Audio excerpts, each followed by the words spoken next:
நண்பர்கள் அனைவருக்கும் ஆர்சிசியின் வணக்கங்கள். இன்று நாம் கூற்றும் கூறியவரும் என்ற தலைப்பிலிருந்து மிக முக்கிய சில பகுதிகளை பார்க்க போகிறோம். அதற்கு முன் எங்கள் சேனலை இதுவரை சப்ஸ்கிரைப் பண்ணாத நண்பர்கள் சப்ஸ்கிரைப் பண்ணுங்கள். அருகிலுள்ள பெல் சிம்பிளை கிளிக் பண்ணிங்கன்னா உடனுக்குடன் நோட்டிஃபிகேஷன் கிடைக்கும். வாருங்கள், கூறும் கூற்றியவரும் பகுதியிலிருந்து முக்கிய வினாக்களை பார்ப்போம். ஒன்றாவது வினா, டெல்லி சலோ என்ற கோஷத்தை முழங்கியவர் யார்? சுபாஷ் சந்திர போஸ். டெல்லி சலோ என்ற கோஷத்தை முழங்கியவர் சுபாஷ் சந்திர போஸ். இரண்டாவது வினா, செய் அல்லது செத்துமடி என்று கூறியவர் யார்? காந்தியடி. டூ ஆர் டை என்று கூறியவர் காந்தியடி. மூன்றாவது, வேத காலத்திற்கு திரும்புங்கள் என்று கூறியவர் யார்? தயானந்த சரஸ்வதி.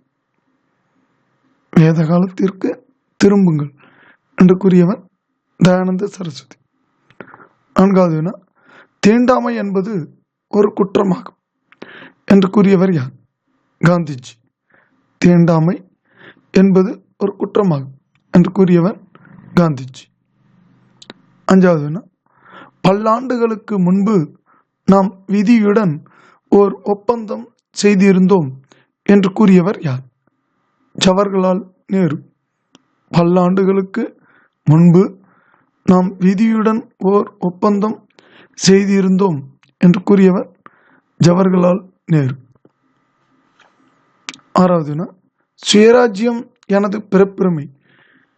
இக்கூற்று யாரால் முழங்கப்பட்டதுன்னா லோக்மானிய திலகரால். சுயராஜ்யம் எனது பிறப்புரிமை என்று கூறியவர் திலகர். ஏழாவது வினா, குருதி தாருங்கள், நான் உங்களுக்கு சுதந்திரம் தருகிறேன் என்று கூறியவர் யார்? குருதினா ரத்தம், ரத்தத்தை கொடு, நான் உங்களுக்கு சுதந்திரம் கொடுக்கிறேன் என்று கூறியவரும் சுபாஷ் சந்திர போஸ் தான். எட்டாவதுனா, பிரிட்டிஷாரின் அழிவில் நாங்கள் எங்கள் விடுதலையை கோரவில்லை என்று கூறியவர் யார்? காந்திஜி. பிரிட்டிஷாரின் அழிவில் நாங்கள் எங்கள் விடுதலையை கோரவில்லை என்று கூறியவர் காந்திஜி. ஒன்பதாவதுனா, சுதந்திரம் எனது பிறப்புரிமை, அதை அடைந்தே தீர்வேன் என்று கூறியவர் யார்? பாலகங்காதர திலகர். சுதந்திரம் எனது பிறப்புரிமை, அதை அடைந்தே தீர்வேன் என்று கூறியவர் பாலகங்காதர திலகர். பத்தாவது வினா, அணைக்கட்டுகளும் நீர்மின்சார திட்டங்களும் நமது இன்றைய ஆலயங்கள் என்று கூறியவர் யார்? ஜவஹர்லால் நேரு. அணைக்கட்டுகளும் நீர்மின்சார திட்டங்களும் நமது இன்றைய ஆலயங்கள் என்று கூறியவர் ஜவஹர்லால் நேரு. 11வது வினா, புரட்சி ஓங்குக என்ற கொள்கை குரலை கொடுத்தவர் யார்? இக்பால். புரட்சி ஓங்குக, இக்பால். 12வது வினா, ஜெய் ஜவான் ஜெய் கிசான் என்று முழங்கியவர் யார்? லால் பகதூர் சாஸ்திரி. ஜெய் ஜவான் ஜெய் கிசான் என்று முழங்கியவர் லால் பகதூர் சாஸ்திரி. நாளை விவசாய தினம். இவருடைய இந்த வசனம் முக்கியமானது. 23, இந்தியா இந்தியருக்கே என்று கூறியவர் யாருன்னா தயானந்த சரஸ்வதி. இந்தியா இந்தியருக்கே என்று கூறியவர் யாருன்னா தயானந்த சரஸ்வதி. 14வது, பல மருத்துவர்களின் உதவியால் நான் இறந்து கொண்டே இருக்கிறேன் என்று யார் சொன்னது? மாவீரர் அலெக்சாண்டர். பல மருத்துவர்களின் உதவியால் நான் இறந்து கொண்டே இருக்கிறேன் என்று கூறியவர் மாவீரர் அலெக்சாண்டர். 15வது, இன்குலாப் ஜிந்தாபாத் என்ற முழக்கத்தை எழுப்பியவர் யார்? முகமது இக்பால். இன்குலாப் ஜிந்தாபாத், முகமது இக்பால். 16வது, ஜனநாயகத்தின் மறு பெயருதான் சகோதரத்துவம் என்று கூறியவர் யார்? அம்பேத்கர். ஜனநாயகத்தின் மறு பெயருதான் சகோதரத்துவம் என்று கூறியவர் அம்பேத்கர். 17வது கற்பி, ஒன்று சேர், போராடு என்று கூறியவர் யார்? அம்பேத்கர். கற்பி, ஒன்று சேர், போராடு, அம்பேத்கர். 18வது பெண்கள் சமூகத்தின் கண்கள் என்று கூறியவர் யார்? பெரியார். பெண்கள் சமூகத்தின் கண்கள் என்று கூறியவர் பெரியார்.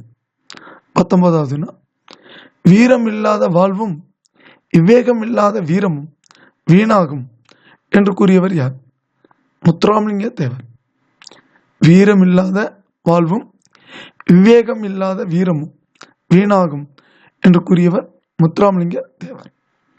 20வது எங்கும் தமிழ் எதிலும் தமிழ் என்று கூறியவர் யார்? திருவிக. எங்கும் தமிழ் எதிலும் தமிழ் என்று கூறியவர் திருவிக. 21வது பூக்களில் சிறந்த பூ பருத்தி பூ, மானம் காக்கும் பூ பருத்தி பூ என்று கூறியவர் யாருன்னா திருவிக. பூக்களில் சிறந்த பூ பருத்தி பூ என்று கூறியவர் திருவிக. 22வது அதிநவீன வசதிகளுடன் கூடிய ரயிலில் அடிமைகளாக இருப்பதை விட சுதந்திரத்துடன் கூடிய மாட்டு வண்டியே சிறந்தது என்று கூறியவர் யார்? அன்னி பெசன்ட்.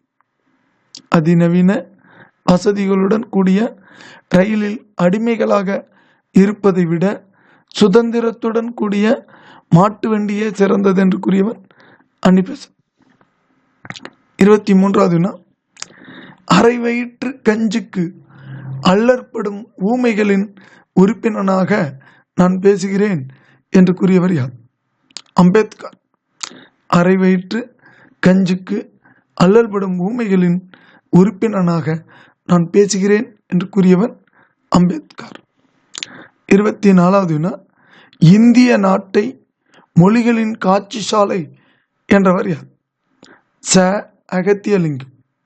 இந்திய நாட்டை மொழிகளின் காட்சி சாலை என்றவர் ச அகத்தியலிங்கம். 25வது நான் தனியாக வாழவில்லை, தமிழோடு வாழ்கிறேன் என்றவர் யார்? திருவிக. நான் தனியாக வாழவில்லை, தமிழோடு வாழ்கிறேன் என்று கூறியவர் திருவிக. நண்பரே, இது நமது சேனலை தொடர்ந்து பார்க்கும் ஒரு நண்பர் கேட்டுக்கொண்டதற்கு இணங்க 9ஆம் நாள் பயிற்சியில் இதை உங்களுக்கு வழங்கினோம். இன்னும் இது போல் நிறைய தகவல்கள் கிடைக்கும். அதெல்லாம் சேகரித்தீங்கன்னா நிச்சயமாக தேர்வுக்கு பயனுள்ளதாக இருக்கும். இன்று நாம் டிஎன்பிசி தேர்வு 2021க்கு 9ஆம் நாள் பயிற்சியில் கூற்றும் கூறியவரும் என்ற தலைப்பில் பார்த்துள்ளோம். நாளை மற்றொரு தலைப்புடன் உங்களை சந்திக்கிறோம். நன்றி, வணக்கம்.